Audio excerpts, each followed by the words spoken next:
Alleluia, Alleluia, Alleluia,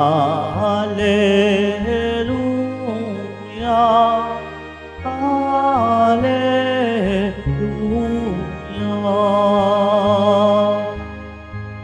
If you remain in my word, you will truly be my disciples, and you will know the truth, says the Lord. Alleluia, Alleluia, Alleluia, Alleluia.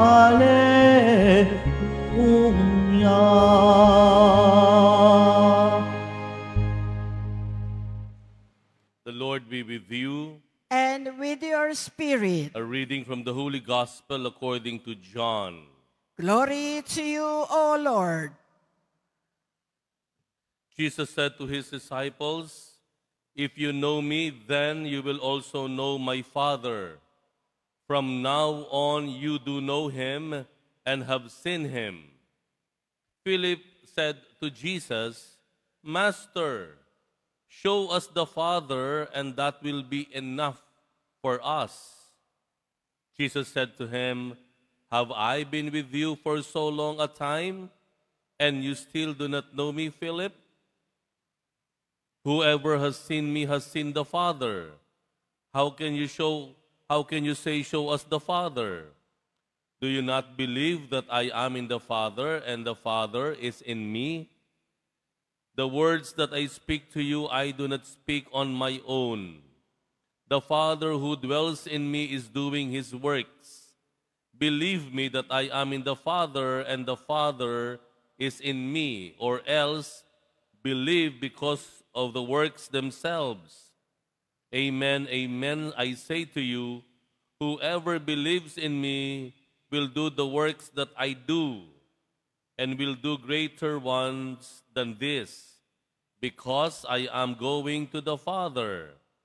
And whatever you ask in my name, I will do, so that the Father may be glorified in the Son.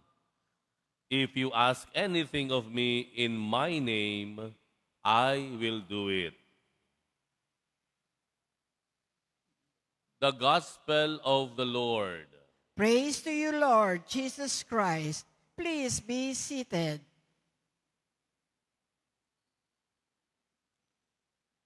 Pag yung mag-asawa po ay nagkaroon ng bagong baby, at ito ay sa unang pagkakataon makikita ng mga pamilya o kaibigan, ano ang unang pag-uusapan?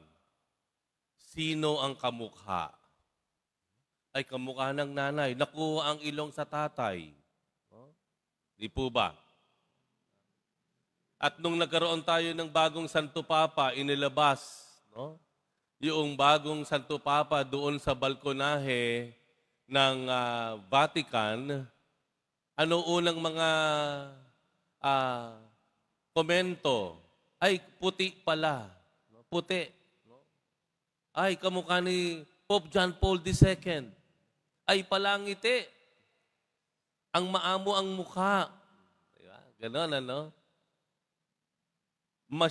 Madali po tayong nakakakilala o very first things that we recognize are the things that are visuals.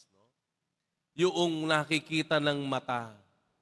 Dahil nga ba, ang sabi, mahigit 50% ng ating utak ay tungkol sa sense of seeing.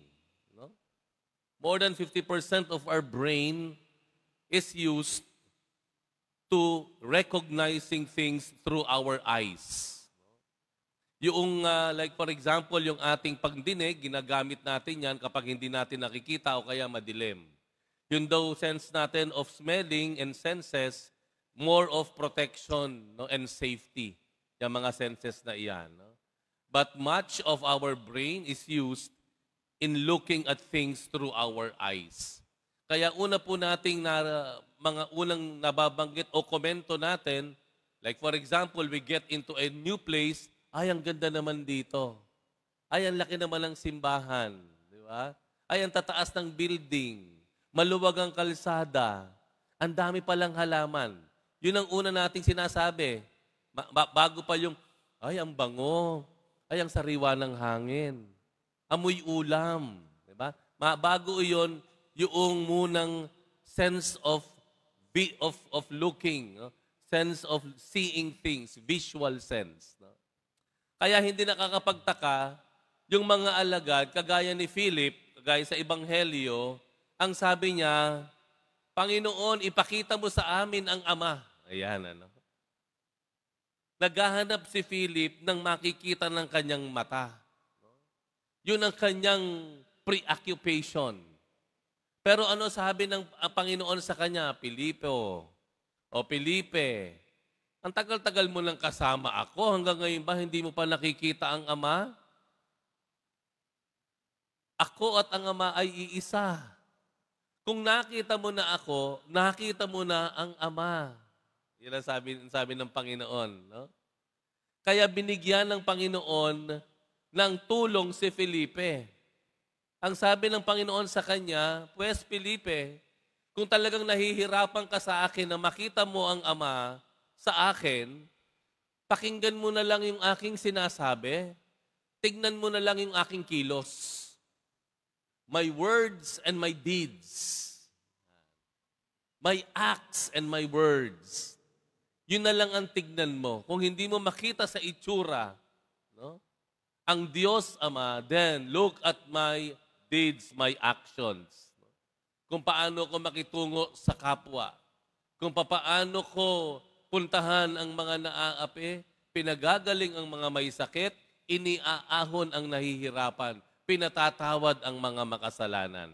Tignan mo na lang yung aking mga kilos, pakinggan mo na lang yung aking mga salita. Salita ng pagtanggap, salita ng pangunawa, salita ng pagpapatawad. Yun na lang ang tignan mo.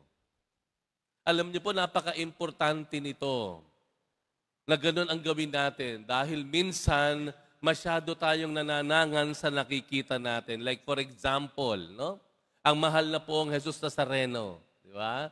Talagang alam natin ang bawat hugis ng mukha niya, anong kulay yan. No? Pag tayo ay nanonood ng mga pelikula tungkol sa buhay ni Jesus, ang una natin tinitingnan, ano kaya mukha ni Jesus dyan? Maamo din ba? Maganda rin ba yung mga mata ng gumanap na Jesus? No? Maamo ba ang kanyang mga mata?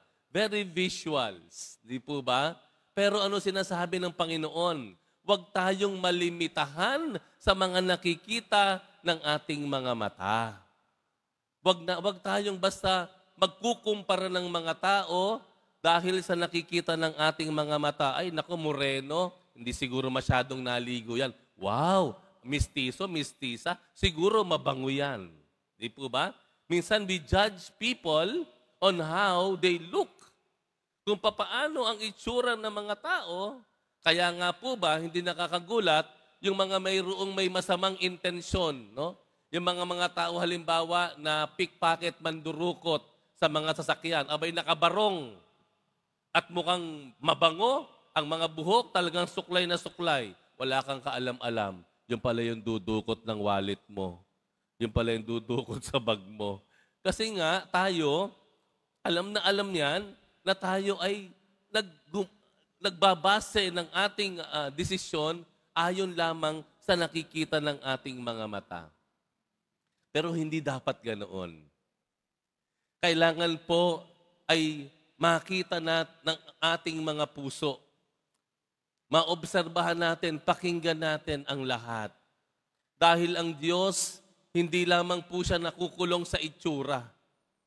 Ang Diyos pwedeng kumilos kahit sa pinakapangit na pangyayari ng buhay natin. Ang Diyos, buhay na buhay kahit sa pinakapangit na lugar o kapitbahayan. Ang Diyos naroroon kahit sa pinakamasikip na iskinita na meron tayo sa ating kapitbahayan.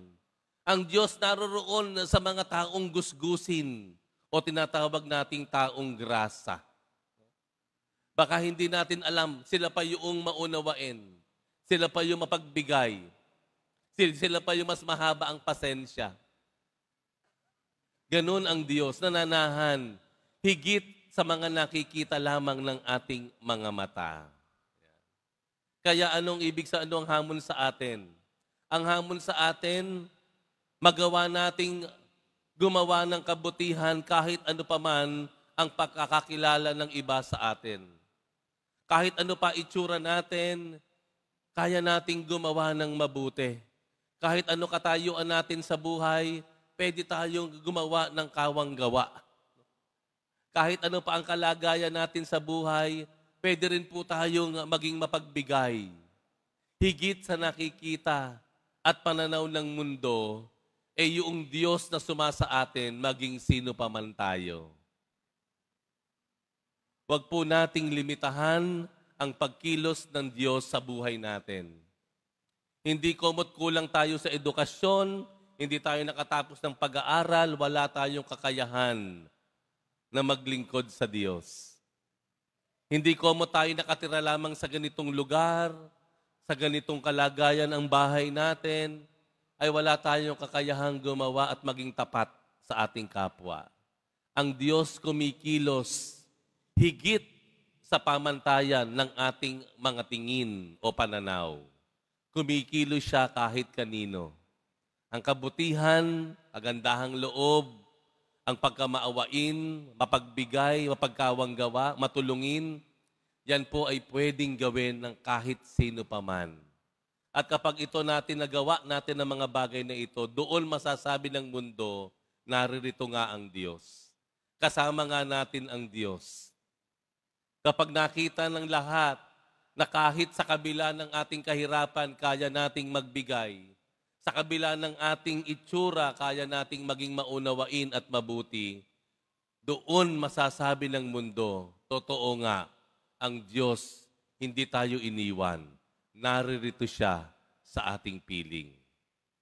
Nililimitahan mo ba ang sarili mo sa paggawa ng kabutihan o pagiging mabuti?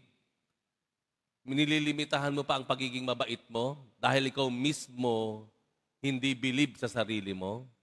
Ikaw mismo hindi mo hinaayaan ng Diyos na kumilos sa iyo dahil minamaliit mo ang sarili mo? Nililimitahan mo ba ang pagkilos ng Diyos sa buhay mo?